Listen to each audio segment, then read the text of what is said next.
guess. Yeah, we are. Hi, everyone. Thanks for joining us today. We're really excited about this session. Just a little bit before I go in and introduce Nige and let him go ahead and talk to you, just a couple of things. I'm Heather. I'm with Go-to-Market with Altura, and I help them organize their webinars and sometimes host. And just while we're waiting for everyone, going to give people some time to come in to make sure, because people have been writing to me and going, oh, where's the link and different things. So if in the comments, I was just curious if you could tell me, have you ever worried about one of your colleagues having burnout? Have you ever thought about that? Is that something that is something that you worry about? If you could just put in the comments if that's something that is a worry for you.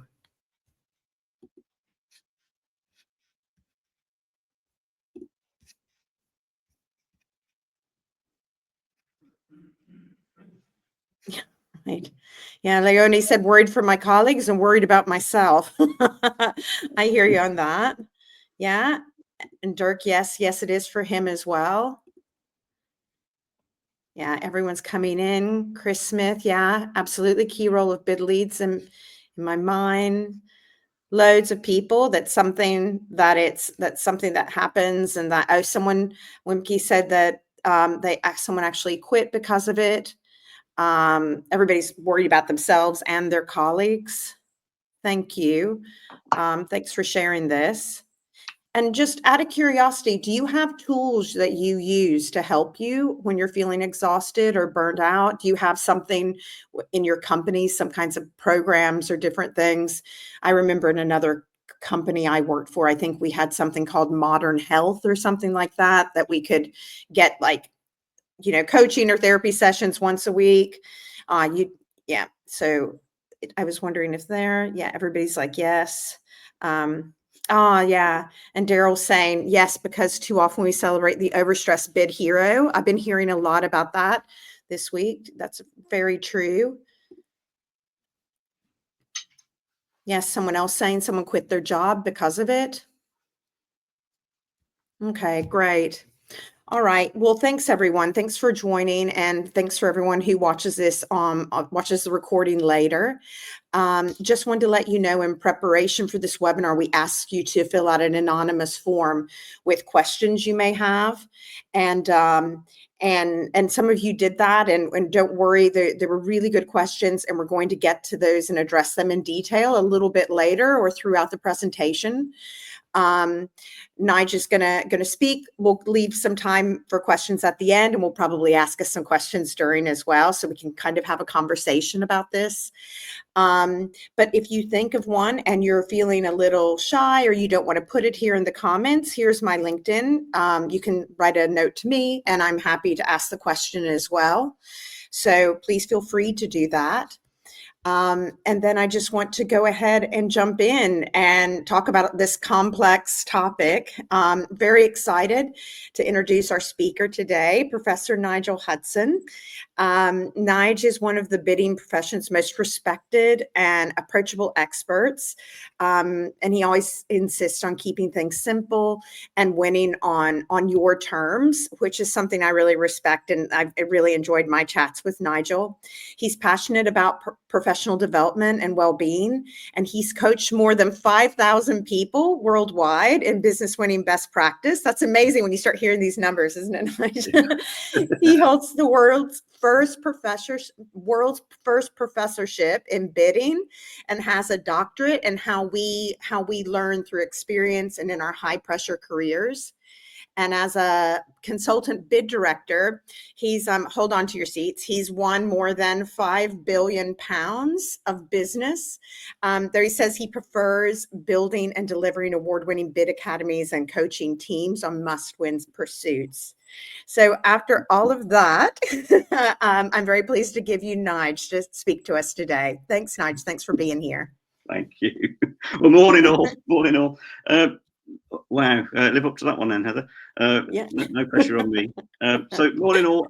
Before we get going, we've got some slides. We've got a very rare special treat really for us, in that we've got an hour just to ourselves, where the doorbell hopefully won't ring, emails won't come in, messages won't come in, and we can forget about the bid that's inevitably got to be submitted this week. And this is an hour for us to invest in ourselves, and that's why it's so special, because in bidding we don't often get the opportunity to have a whole hour just to invest in ourselves, but also on such an important topic. And Heather, you were asking about tools there. Guys, the single best facility I've ever discovered anywhere in the world to help with mental health is the toilet. It's a safe place where you can just disappear and hide when things get really bad. And you can just hold your head in your hands and do what you need to do and just decompress. They're multi-purpose, multi-serving, and I do recommend that they have all the facilities you might need when you're feeling the pressure, believe me. Okay. Heather, do you want to bring the slides up? And Sure. just I'll so leave you to it for a bit. Everyone get their bearings. Heather's asked me to come along and talk for 40, 50 minutes. I've got some slides just to give us something to look at rather than me, really, and to frame the conversation. We can take questions throughout. There's a lot of material to go through. Some questions I might be able to answer as I go. Some I might leave until the end of each topic. But the general gist of this is it's about well-being and stress and the pressures and the context of the world in which we work, and the nature of that bidding environment, which, as we know, can be high pressure. I will caveat it in saying I'm an educator. I'm a hands-on practitioner, bidder. And one of you guys, I'm not a psychiatrist or a clinician in any respect. So this is not a scientific mental health one. This is about practical insights, tips, etc., just to help you and to share the phenomenon of this pressure. It's very personal to me. Because over 25 odd years, I've lost some colleagues through stress and pressure, a couple of suicides, a couple of heart attacks. The heart attacks were on bids that I was leading, so I have a sense of blame or guilt or whatever motivates and drives me. So it's very, very personal. It's also affected me. So I've had 3 breakdowns. Seem to get one about every 5 years. You know, I'm one of these guys who loves a challenge, goes in at it wholeheartedly, flies along, hugely successful, and then just burns out and crashes and collapses, and then sort of pick myself up again and do it all over again. The good news is it's 10 years since I've had a breakdown, and I've learned to deal with how I react to and live within this high pressure environment. So if there's any tips that I've got that I can share, I'll try and do it on this call as well. So to get to the personal side of this, the guy you see on the slide there is the me that I put out to the world. Smart chap, wears a suit, got a waistcoat on there, looks rather dapper. That's me trying to be an adult in an adult world, doing adult things, all grown up, all responsible, facing the big, wide, scary world. And the reason it's big and scary is the real me is this fella. So this is me, age 2, back in 1976. It looks like 1956 because I'm wearing my cousin's hand-me-down clothing, particularly those shoes. But I've got the same look there as I have now, which is slightly confused. I think I might have just left something somewhere, or I've forgotten why I came here to go and get what I meant to get, and da-da-da-da-da. But this is the little chap who spent the first half of his life wanting to be a gardener and studying to be a garden designer, and ended up working as a garden designer and in garden centres and such like, until he realised round about in the mid-90s that he'd got a particular gift, and that gift was customer empathy. He was really good at figuring out what people want and why. He was also quite good at exams at school, not because he was particularly bright, but because he was good at working out what the examiner wanted and presented an answer accordingly. So this ability encouraged him to switch to sales and marketing, and that led to this really rather wonderful thing called bidding. 1999. My first bid was the Millennium Rose campaign, which was all about designing the marketing campaign for the Millennium Rose and all the associated labelling and signage and press coverage, all that sort of stuff. Didn't win. It went to the company that grew the rose. So qualification was one of the first things I learned. But that set in action 25 years working in bidding, and in that time I've worked on and done most roles, starting as a writer, then proposal manager, then bid manager, head of bids, director of business winning, now consultant bid director, and the work I do with the university. But throughout all that time, there's been one consistent thread, which is people have always said to me, or almost always said to me at interviews and promotion opportunities and in 360 feedback or end of year reviews, all that stuff. Nigel, you're kind of good at what you do, but you're not really what we're looking for in this next bigger role. That might be more senior role, bigger responsibility, company director, or whatever it is I'm going for. And so you're not really what we want because you're too nice. We want somebody who's got the ability or the reputation to be able to get people to do things that they don't want to do. You're all carrots, stick. And so we can't offer you the job. So publicly, you thank them for their feedback. Privately, you think, well, sod you. I'll see how far I can go by being nice. And I've done okay.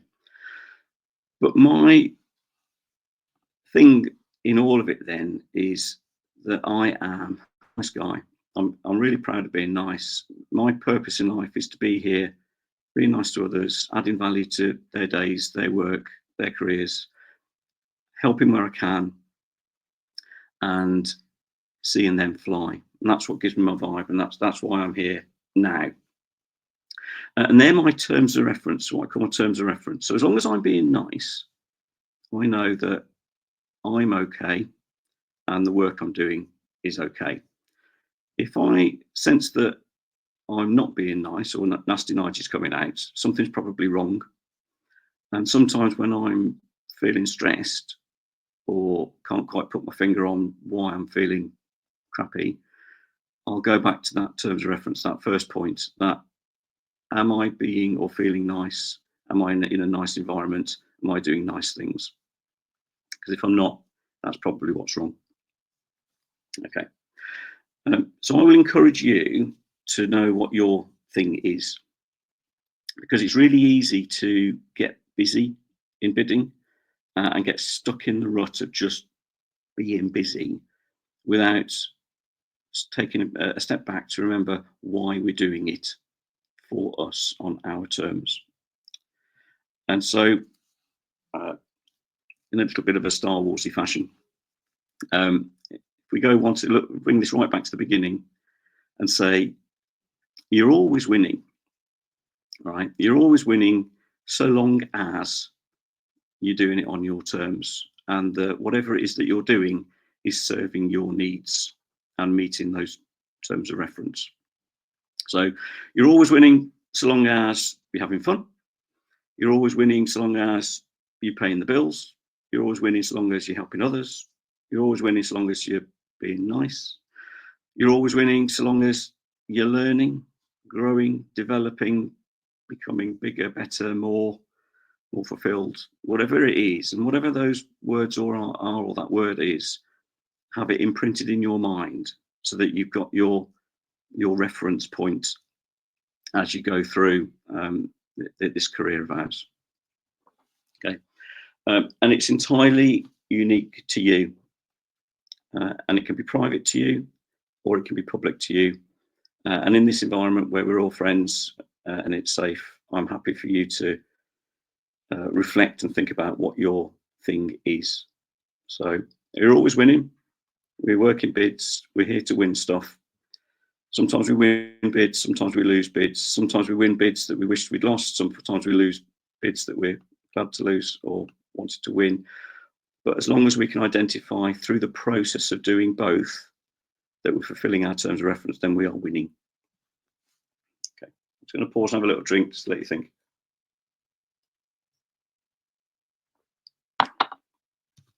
Okay. Right, as we get into this topic, this always winning. I have to sort of start by saying, or sharing my worldview on bidding and bidders particularly, and it's this. I believe that you guys are amazing, truly fabulous, truly brilliant professionals and people for doing what you do. And through bidding, I've built some phenomenally amazing friendships and loyal friends and people that I would drop anything to do anything for anywhere in the world. We do all this often in very difficult circumstances, in high pressure circumstances, deadline driven, where there's pressure to win from perhaps sales of the business or to grow. There's pressure to concede sometimes by customers who are negotiating. And we tend to get squeezed between the two. And we also sometimes work with the right bunch of idiots who make our life difficult and they cause us stress. And I believe that it should be easier than it is. We have a bit of a hard life sometimes as bidders. It can be absolute rock and roll, fantastic. It can also be down on your knees, head in your hands, difficult. But the worldview is, you've heard it from me, guys. You are amazing. You are fantastic and you're brilliant. And I love you for what you do. So you know that, we can get into the topic so that you know how I've approached it and you can understand how together we can figure some of this out. So a lot of stuff going on that slide deliberately, a lot of people, a lot of interconnections, a lot of things happening to highlight that there's a lot of stuff going on in this topic. Okay, and I'm going to talk to you do talks that are in 3 parts, and I've loosely labelled them us, as in us as individuals, them, as in everyone around us, and then we as collective bidders in our environment, in our profession. And then I'll leave you with a final thought. Okay. To frame that, I'm going to do something that I did at the APMP conference in the UK back in October, I think it was, which is to paint a picture of what it's like to work in our profession. And I'm going to do it with the purpose of reassuring you that you're not alone. And you might think or have thought at some point in currently or in the past, you might have thought, is it just me? Is it just me who thinks some of this is hard work or too difficult or awkward or whatever the thing is that's giving you a headache, right? Almost certainly it's not just you. We're all in it together. We've all been there. And I've trained and coached people all around the world many times, and it's the same everywhere. So when I did my doctorate a couple of years back, I interviewed some really special people who had worked in phenomenally high pressure, toxic environments, and yet had come out the other end and been really successful. And they're my superheroes, right? So you're my heroes.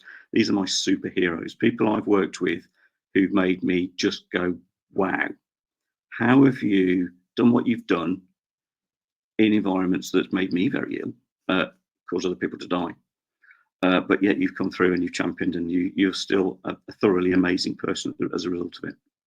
And so I interviewed them, and I captured some of their what I call their killer quotes, things that they've said. And so what I'm going to do is I'm going to read you those killer quotes. I'm then going to put a bit of the sort of theory behind it, and then go into it with the sort of that lens of what does it mean for us individuals, people around us, and then us collectively. Right.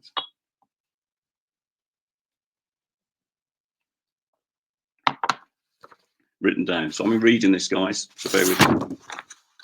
So the killer quotes from my superheroes to explain what it's like to work in bidding. So they said, I didn't expect to end up in bidding. It sort of just happened. You could say I fell into it. Someone needed my help, so I helped them. I got the job done. And do you know what? We won. I love that feeling, still do. So I stayed doing it, doing what I can to win. Quickly, I learned about the pressure. Deadlines bring that.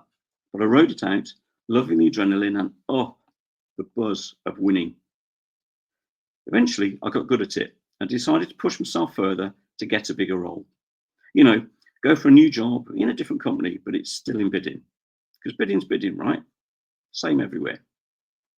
Yeah, right. On day one of my new job, the people looked stressed, a bit agitated and uncomfortable. Some looked dazed or really tired. Others seemed to be loving it and were a bit erratic. Some were cool cukes, but they were all short of time to say hello. It didn't help that I was nervous too, and scared by the newness of it all. My manager met me and explained that the team's workload was really high. Sorry, she said, same old, same old. Some quick turnarounds have landed on us and some big deals are taking up most of the team. I'll be around, but you'll be looked after by your buddy. I was introduced to my buddy and we sat down and had a chat. Welcome to the madhouse, he said. You'll be in at the deep end here for sure. You've got to hit the ground running, get the win, no tolerance for failure. So learn quickly, learn what it takes to get the job done.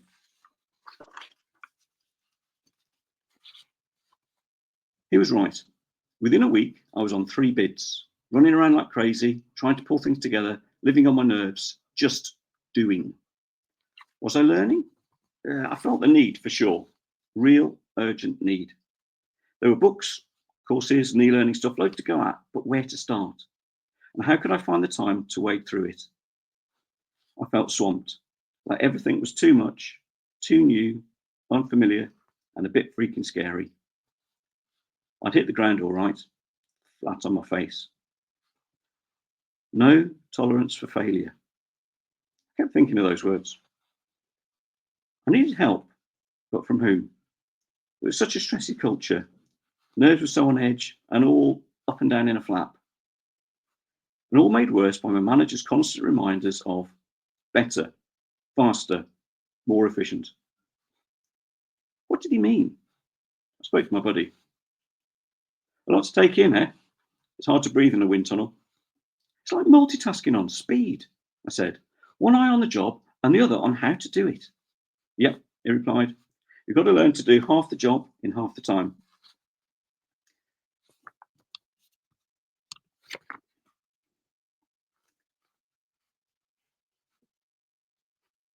And then, when you're real good at it, do a proper job in a quarter of the time. Because we bidders are pond skimmers, little flat stones being thrown at great speed across the water. We travel great distances, but rarely at great depth. He was right. I wanted to understand, but there wasn't time. Honestly, it had to be seen to be believed just how fast people have to work in this environment. There was so much happening, so much to take in, so many curveballs and changing boundaries, like being in a pinball machine. Or maybe not a pinball machine, maybe a tiny cog in a massive machine, spinning furiously and getting real dizzy. Learning in such unpredictability was like trying to map the contours of a desert. They were always moving. Connecting the dots? Nah, not while they're swarming around me like bees. Better to take cover and seek help. Which is what I realised, that eventually we have to put our hand up and say, we don't know how to do something. Or we don't know how to do it in the way it's expected to be done. We need someone to show us. But how do we know who to trust? You're stressed, they're stressed, nobody's really themselves. It's not easy to see a reflection of yourself in shattered glass. But when you're broken, look for the little pieces of yourself in you and others. There, you'll find trust. And you're not trusting them with your life. Not really. It might seem like it at the time, but you're not. And I guess you don't choose your paramedic. Just exchange a little bit of trust for a little bit of help. Baby steps to get you where you need to go. Yep, feed the baby with the "here comes the choo-choo train." So I asked my manager to show me how to be better, faster, more efficient. She replied, "Let me be clear. It is not my job to teach you. It is your job to learn." And why the crisis? You impressed at interview. You convinced me that you could do the job. You paid a good wage. My expectation is that you come to this role ready formed. Ready formed? As if. Sure, I've seen the job description, but that was just a list of responsibilities, things I had to do. Nobody explained to me how to do it, what good looked like here, how to achieve it, and why some ways worked and others didn't. Maybe she'd overtrusted me. Maybe she really just thought, "I trust you to fail." I felt too bruised to risk asking anyone else for help. So I kept myself to myself, wondering who stabbed the life raft. Up went the walls, and I tried to figure things out. And do you know what I figured? That when emotions and stresses are high, calm thought is rarely close by. Because bidding, however adrenaline fueled it may be, is a roller coaster that can lead to tense nerves. You might try to hold on tight, but you need a safety harness. And that comes from other people. Those who are there for each other, even if it's not asked for, to show each other how to do things well and explain why it works. So do you know what I did? I accepted that it's not my manager's to teach, even though I was learning from her obvious mistakes. And I took control of things myself. How? By embracing the power of screw you. I embrace a different game plan for learning, one defined by "I can't do it alone." And together, we've got this. I got together with my teammates over lunch, and we formed a secret learning club. We met whenever we could, over coffee or lunch, sometimes after work. It was our naughty secret, like hiding the rebel base from Darth Vader. It was where we could ask the dumbest of questions or confess to our failures, and where it was great, absolutely great, to explore all those how and why questions. It was like CBT for our learning. We were thinking differently, acting differently, learning differently. As you know, we still have the club. We're in different companies now, all grown up and caring for teams of our own. Teams of real, fallible, emotional, crazy-ass people who love bidding and love to learn. We might be part of a work-winning machine, but we and our teams are not machines. I mean, hey, you rarely hear the need for inter-machine trust. So embrace the trust that is uniquely ours. Aim for the long arc, gaze high. Know what's coming in your current or your next role.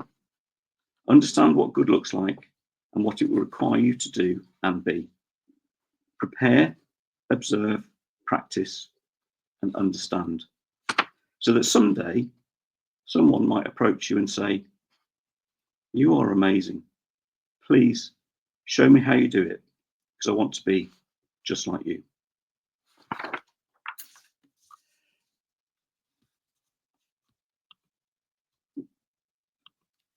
Those are words from my superheroes, guys, people I utterly admire.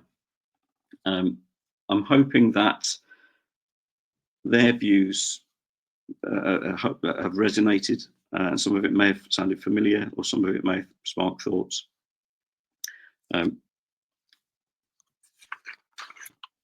There are reasons for the things that they're saying, and just so you have some context for this, in the UK at least, doctors report on reasons for work absence due to stress, and the Health and Safety Executive report on causes for stress-related absence. And the things that they report on are very much the things that those people just spoke about. And so the doctors are reporting reasons for stress and work-related absence being a cause of, and see if you recognise any of these, right? Tight deadlines, high workload, long hours, too much responsibility, lack of management support, organisational change, traumatic events, job insecurity, management demands, intense performance targets, fast pace, role ambiguity, unclear or uncommon purpose or vision. And then, ironically, and it's one of those if only moments, folks, I need to take the day off work today, Gov, because I have insufficient workload. I'm bored, I'm stuck in routine, and I'm in a passive environment that's happy to see it continue just like that. If only. And within those two key trends, there's the tight deadlines, the workload, and those sort of pressures, which is 42% of the reasons for absence. Interpersonal relationships at work, 26%. Lack of management support, 13%. Other causes of stress that are very commonly cited include a sense of what's called reactive skills development, or in at the deep end. You're in an environment where you're reacting rather than having the skills or having seen it coming. A culture where technical skills are not valued or fallibility is not tolerated. And that talks to there was a comment there about we trust you to fail. Processes that are either undocumented or unfollowed. So people get stressed just saying, what the hell's going on? Is there any structural process to this? It's all a mess. Biggie for bidding is high external influence, e.g. customer demands. And the survey I did 5 years ago, and I'm sure it's still the same, was that 68% of people in bidding quote those unrealistic customer demands as being the main cause of their stress. And then the other one is occupationally acceptable behaviours that are at odds with the individual. And we're going to come on to that in a minute, where the way it's done around here might not meet our way of how we think it should be done. Okay, and that might be work hard, play hard, long hours, a lot of drinking, other substances, all those sort of things. And within all these stats was a couple of things that really came out to me were the industries, or rather the professions with the highest reported stress and mental health problems are ones like frontline emergency services or the military. And you can imagine, some of the traumas that they experience are truly horrific and will cause stress both at the time and long afterwards as well. But the stats there are about 80 something, about 86%, 80%. In bidding, we're at over 90% of the profession have reported that the job we do has negatively affected our well-being or has caused mental health problems. And I think for me, it's because, well, Nigel just read out the list of reasons for cause of stress, and probably I can tick most of the boxes there. It's like all the above, Gov, kind of know where I'm working and why now. But there's a but. And some of the insights I'm going to share with you now as we go on to the us and the individual bit for us is it's kind of a unique experience how we perceive our environments and the stresses within it. And stress has a different effect on us depending on our stage in the process and our and how we see that stress.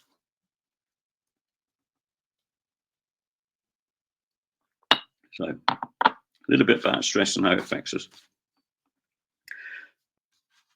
And this is, so I'm going to read you what I call Nigel's flip out scale. Okay, so I've been ill too many times, not particularly proud of it, but I'm human and I break. And one of the ways that I've managed to control it over the last 10 years is to know the process and see the signs and correct it before I get too poorly. So pressure. Let's say we've got a deadline coming up and there's a load of work to do and it's full on, and boom, here we go. So in the short term, that pressure can be kind of good, give us a very high focus, high energy, the adrenaline's kicking in, and critically, if we're doing a role where we're playing to our strengths, it can lead us to like what I call being on fire. And so when I have my manias and highs that I have, it's usually because the pressure I'm under is allowing me to do my thing and do it very well. And I absolutely love a pure challenge. Sometimes somebody will say it can't be done, and I'll instinctively go, well, let me show you. Just watch and learn, mate. I'll do it, no matter the consequence. But I'll sense that I'm on fire, and I probably don't see it as work. And so people who are in that high focus, high energy are very much focused on the thing and getting the thing done, often at a distraction from other things. So food, sleep, family, other commitments almost are an annoyance. They get in the way of us focusing on that high energy, high burst, high performance piece to get the thing done. And employers love that. That's high performing individual, which is all right in the short term, but if you extend that over time, it causes problems. And I'm saying that, Nigel's 25 years into bidding, smiles a lot, but frankly inside pretty knackered. And I don't know if it's age or just weariness, but there is an inherent weariness to get out of bed in the morning sometimes. But you have your high burst and you're sustaining this high burst, and in bidding you get one bid done and then another one lands, and then there's another deadline and another deadline and another bid to do at the same time, and it builds and it builds, and you develop what they call like a high cognitive or emotional load. So your brain's saying, I can't take in anymore. I'm on overload. I just can't take in any more information. And your emotions are the same. So I just can't take any more curveballs or stuff to deal with. And that's where the body's reaction starts to almost sabotage us. It's a survival thing, but it's almost sabotage. And this is where the blood flow to the brain partly becomes inconsistent, so you're not getting enough oxygen for it to function properly. The adrenaline's pumping, the cortisol's pumping, and your brain starts functioning differently, and it prevents the flow of blood to the certain part of the front of the brain, which is the part of the brain which is calm, rational thinking, and the part of the brain that allows for different perspectives and learning new things and taking on more, because you're in this sort of what they call the red or the survival state of just, I'm locking down, fight, flight, freeze. I need to, as Steve Peters says, scream like the chimp. So if you haven't read Chimp Paradox, please read it. And your little chimp inside is just screaming emotionally rather than thinking calmly and rationally and allowing you to particularly think your way out of it. And that can cause, obviously, stress, but also it enforces habitual behaviour. So you're unlikely to stop and think and do things differently or smarter or better. You're probably going to default into the work harder and default to the things that you know. And that working harder leads to fatigue, just tiredness, and just being run down. And you might notice yourself getting colds more. You might suffer from then exhaustion and ultimately burnout when the adrenal gland's empty and you run out of adrenaline and you just slump. And when you're in that slump state, it's a bad place to be, folks. It's where you're disengaged and you don't feel the desire to participate, put yourself out there, do things that you once loved doing, engage with social stuff with friends. You might become defensive and rigid because you're in this habitual, I just can't deal with anymore. It might even lead to denial, where you either refuse to accept there's a problem or you don't see the state you're in. And when you're in that state, and from personal experience, time on your own isn't always your best friend. It's great for helping introverts like me heal, but it can lead to rumination. So you're mulling on negative thoughts and dwelling on negative things rather than focusing on reflective stuff, the positives. And it's a downward spiral. Eventually it leads to psychosis, where you can't trust your own interpretation of the world. You don't know what's real, what isn't. You might feel things that perhaps aren't there. And that's when you break down. And that's when a doctor says, you need to take several months off work, go on these pills, and heal.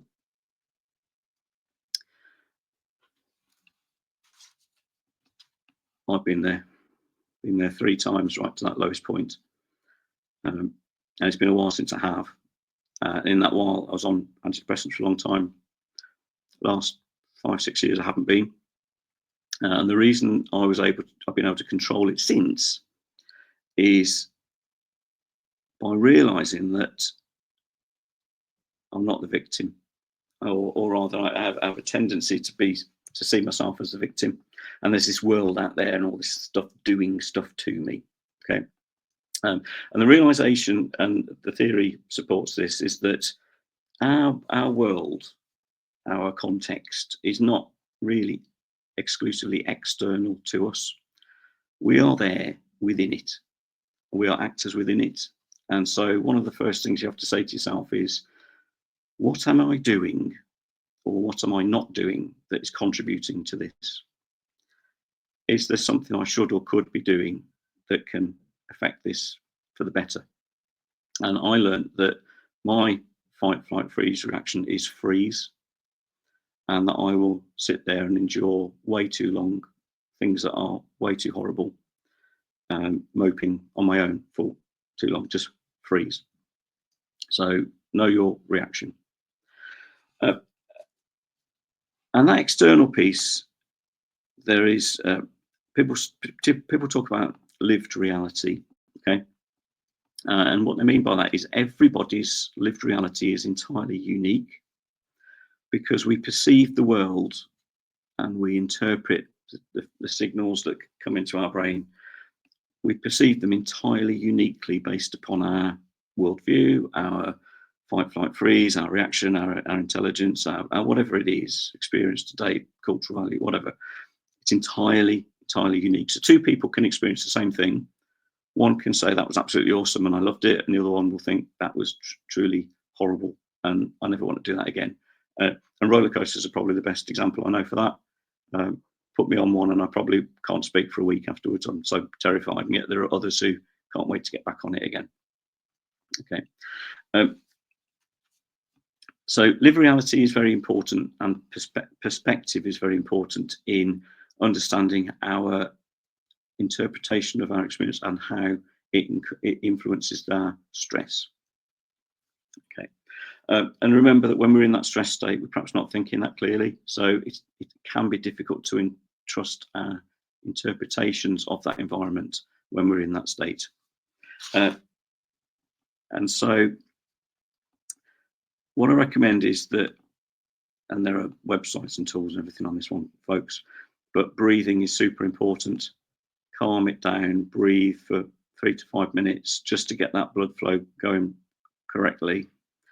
Mindfulness is good. If you can, block it out and just focus on the here and now and be present. That is also good. Cognitive behavioral therapy will encourage us to think differently, do differently, and that can work us out of it. But the perspective is the key bit, because stress, there are challenge stressors, which are an opportunity for us to be amazing and do things new or different. And then there are hindrance stressors, which, depending on how you view them, can be just drag you down, horrible. Oh, here we go again. I'm going to get stressed and it's just all terrible. And again, two people can see them entirely differently. Talked about breathing, mindfulness, CBT. It's also good to get other people's perspectives and perceptions on this. As like, is it just me? Are you seeing it the same way? Are you seeing it differently? I've also found it's very good to write things down and externalize. So I journal a lot. So I like to write down how I'm feeling. And I have two books. I have a black book in which I write all the crap and the depressing stuff. And then I have a white book where I write all the good things. And my goal in life is for the white books to fill up quicker than the black books. But there's a psychology to this in that what we call, or narrative therapy is what it's called, is that if you are writing it down, one, you're getting it out of your head, so you don't have to worry about it. But two, when you read back, you can start piecing together, much like a researcher would do, what are the words you're using, what are you dwelling on, what are you thinking about? But narrative therapy puts a timestamp on it, where you realise that actually I'm a different person now to when that happened. That was in my past. I'm learnt, I've changed, I'm more grown up, I'm different now. If I was in that same situation now, would I behave the same as I did then? Probably not. And so why is it still haunting me? Why am I still feeling bad about something that happened in the past, when if I was that person in that exact same situation now, it either wouldn't have happened or I would have dealt with it differently. And remember your terms of reference. Remember those, we're always winning so long as, and use that as your stress meter. Okay. Because when you're flat out on a bid, all thoughts will be on the bid probably, and they won't be adequately on yourself. And so when you do feel that exhaustion, it can take longer to recover and heal because of the time it takes you to reboot and come back to being yourself. Okay. And that's where I want us all to get to. If we're feeling down, if we're feeling low, if we're feeling stressed, or whatever, wherever we are on that Nigel's flip out scale, is to get back to our happy place where we're good for ourselves and we're good for others. And we have that sense of control rather than reacting to our environment. Okay, so very quickly, that sense of being in control. So I'll move on to them. That sense of being in control, and the people we're working with or we're working for. In bidding, I've noticed there's two distinct differences in cultures in bidding. I've done research formally and ad hoc over many years, and it's almost a pure 50-50 split between cultures where the leaders or the managers frankly do not give a damn about their people, just let them sink or swim. And then the positive cultures are truly lovely, where there is a leadership that invests in their people, trains their people, nurtures their people, coaches, looks after, and obviously well-being is high on the agenda. I'm going to describe the two to you so that you can decide which one you might be in. I'll start with the positive. So a positive working environment is one that's supportive, it's respectful, it's positively challenging. People want you to grow and do more and take on bigger things. There's recognition and there's constructive feedback. Communication's clear, both in terms of instruction and the management of it. And we know, and critically, we know what's expected of us. And I think in bidding, that's probably one that's lacking, which is what exactly is expected of us in our job, here and now, in this company. And by that, I mean the knowledge we're expected to have, the skills we're expected to have mastered, and the behaviours that we're expected to exhibit. And a positive culture also has a positive, like a personal network that can help you both now and in the future. So that's the availability of buddies, coaches, mentors, and sort of high-performing role models that you can benchmark yourself against. And that network continually evolves, because the skills that you need tomorrow aren't necessarily the skills you need today. So you evolve and you change it to match the need. And if you can, you're surrounding yourself with 5 people who are equal or ideally better than you, because we become the average of the 5 people we most closely associate with. The negative culture is the opposite of that, which involves bullying, rudeness, incivil behaviours, ones that can encourage people to feel isolated or actively ostracised, like cut off, and cliques and things like that in the business. It's defined by conflict, harassment, humiliation, or simply overly controlling or micromanaging people. And that's one which can cause stress, as you imagine, psychosocial stress, stress caused by interactions with others, and social anxiety.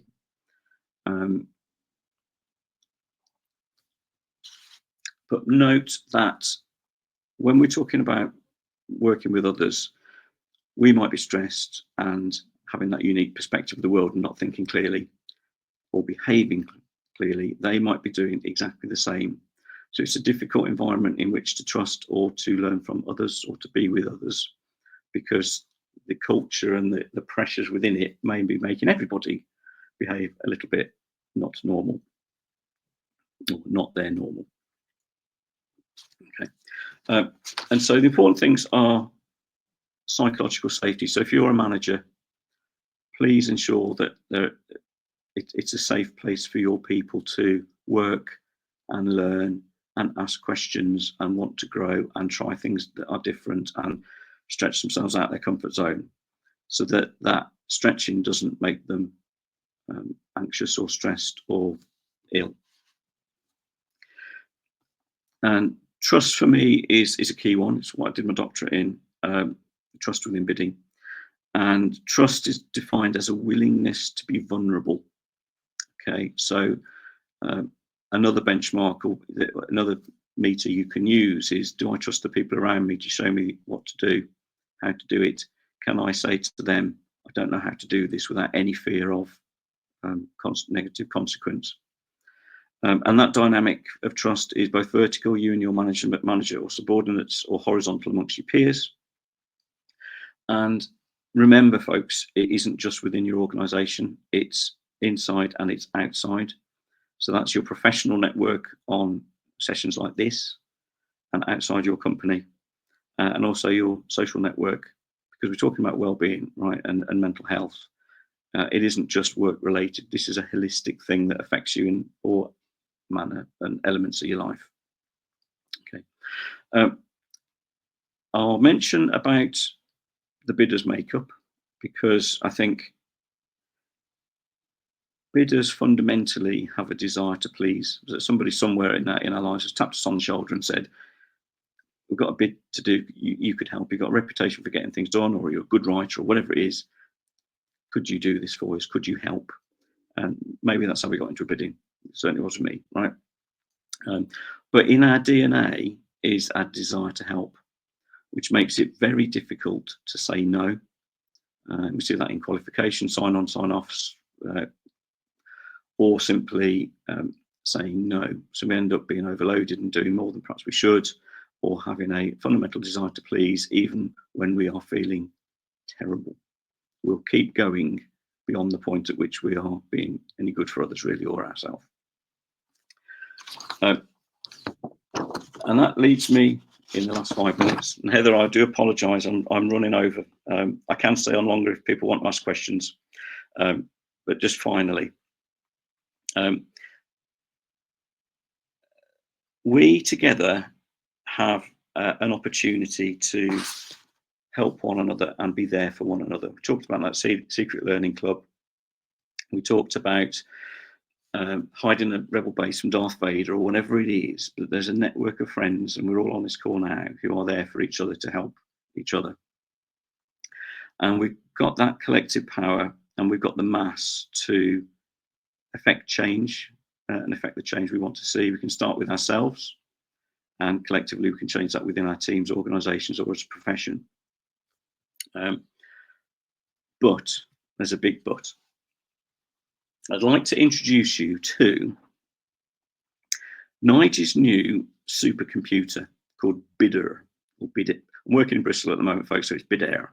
Okay, possibly AI enabled, and it is a supercomputer that allows me to do all my work to exactly the same standard, quality, and chance of winning as I've ever been able to do, but it allows me to do it in 1 day a week. So I've had the luxury of being able to say to my boss, you know, Gov, I can do everything that's asked of me in 1 day a week, so I'm taking the rest of the week off. Or I'm going to spend a bit of time on a training course or reading some books or doing some team building or whatever it is, but you're not going to see me for the next 4 days. And I'll be back next Monday and I'll do everything that's asked of me. There's a yeah, right bit to this because bidding fundamentally is about winning business. It is built upon the desire to grow, and more is more, and more will always be more, and more will always take more. And so the challenge we have as a profession is that fundamentally we exist to win as much business as possible and deliver the return on investment for our salaries, our everything. We're here to win business, and sadly, more is always more.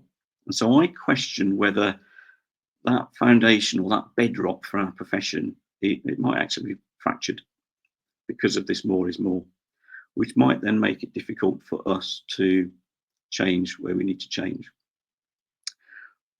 So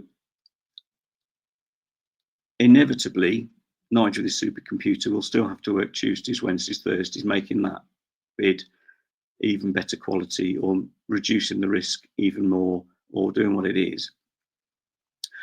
But practically speaking, it should manifest itself in saying, we talk the talk, should we walk the walk? So if we're ahead of bids or somebody's responsible for managing a pipeline of opportunities, and we'll say, yeah, sure, you know, like mental health, time out, rest, really important. Are we actually enforcing that everybody gets an hour for lunch? Are they only working the normal hours they're supposed to work, or are we turning a blind eye to the extra hours? Are we asking them to work weekends when they have to, or through the night when they have to, or cancel holidays if a bid lands, i.e. remember Christmas, folks, wasn't it lovely? If we are planning ahead, looking at resource forecasts, are we accommodating personal development time, team building time? Are we assuming that they're only going to work 80% of the time on bids because 1 day a week is for personal growth, recovery, whatever it is, time? Question mark. So that's what I would pose to people who can make change.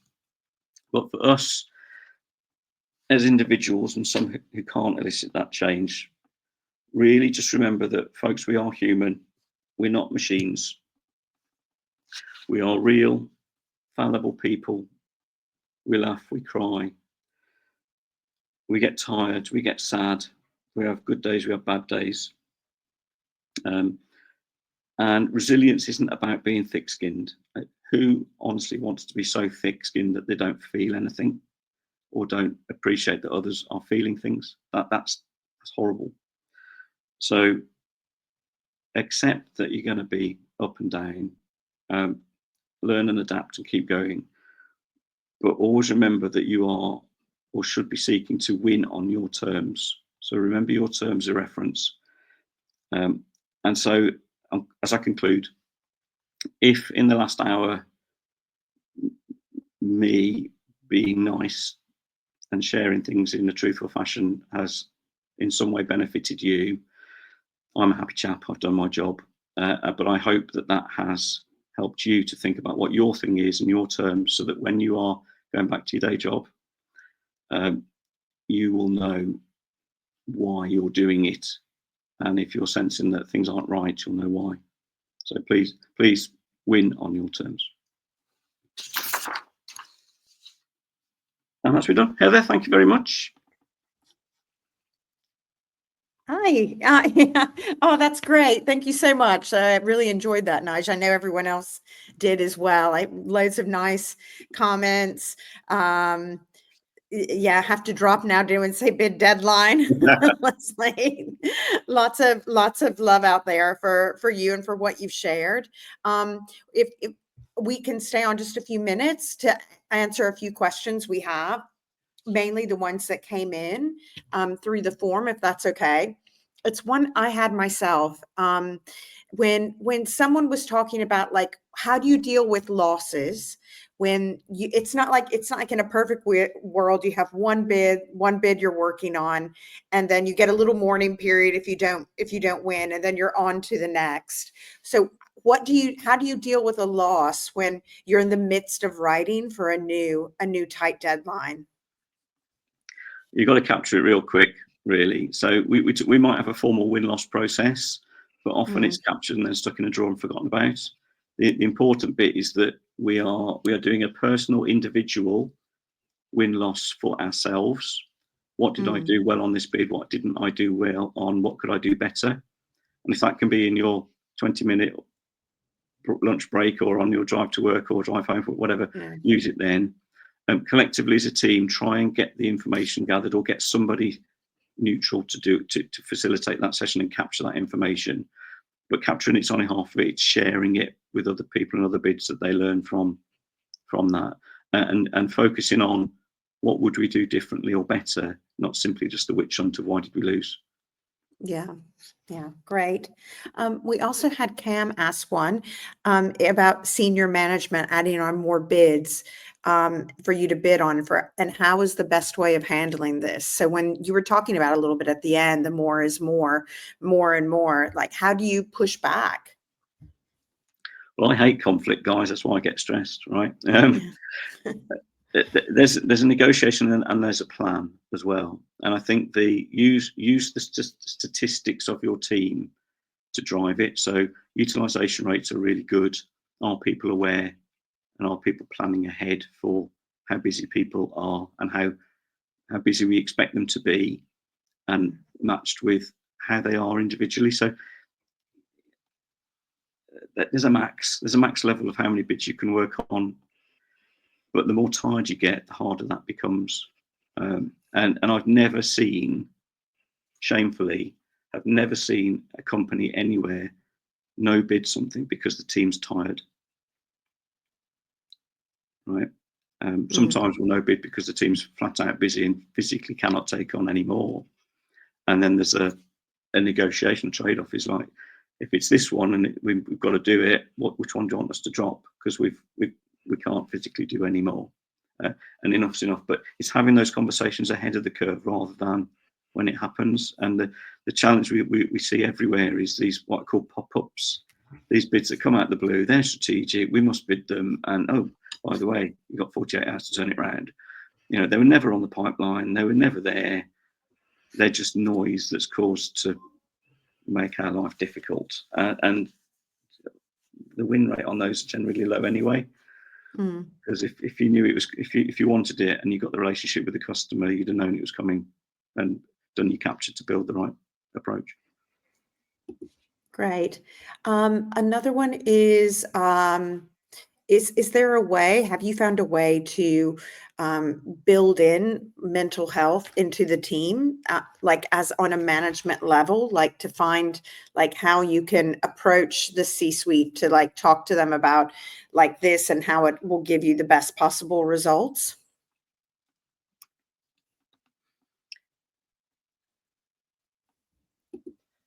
Yes. The honest answer is yes, but to mixed success. Okay. So your HR director will be your best friend in supporting culture. Often the senior leaders don't appreciate actually what's involved in doing the bid, and they'll talk the talk, and there'll be all manner of employee assistance stuff, but very rarely will it the narrative being, you know, we're winning great business here, guys, and we've won some big deals, but let's pause a moment just to take a look at what was involved in doing it. And the risk is that we end up celebrating hard yards, hard graft, and long hours, and it's not the right way. It's not, you know, as a very rare exceptional, we appreciate what you've done, thank you, but not when it's the norm, not when it's standard. And the risk is then your superhero, high performing people who end up in promoted into bigger jobs or whatever are the people who have done it through those hard yards. And the risk is they then expect that from the team beneath them, and the culture cycles. So at the boardroom, use the HR director to champion it. Simply at a team level, I do it in my teams. I do it every week. How are we doing, guys? How are we? How are we feeling? Are we having a good day, a bad day? Where are we at? Privately, I'm overlaying that with and what's coming around the corner work-wise. But it starts with, are you okay? And we'll do it collectively so that it's okay to say, I'm feeling a bit rubbish, but then privately as well. Because sometimes it can just get too much. But even the littlest, smallest thing can trigger it. And that's where you just need a bit of quiet time to say, we've got this. But, we'll work on it together, but we've got this. Or maybe I think someone suggested Bid Air could be a new airline that could fly people off when they need a break from bidding to an island where they get to get some sunshine and forget about it all. Oh, yeah. Sponsored by Oh, yeah. If anyone has investment money out there that wants to invest in that, I think there are a lot of people, you get a lot of customers hearing this. Well, look, thank you so much. Thanks for staying on. And those of you who were able to stay on as well. I so enjoyed the whole process of getting, to know you, Nigel, and hearing your stories and preparing this. So thanks so much for sharing your time and your knowledge with us. You're welcome. It's been a pleasure. And guys, keep smiling, right? Keep smiling, keep that perspective. And what they're called, aim for the long arc. Know where it's going, know where it is. But, it's been an absolute pleasure, but just keep smiling. Yeah. Thank you, everyone. Thanks for joining us. And we'll see you for another webinar next month with Altura. Thanks. Bye-bye. Have a good day.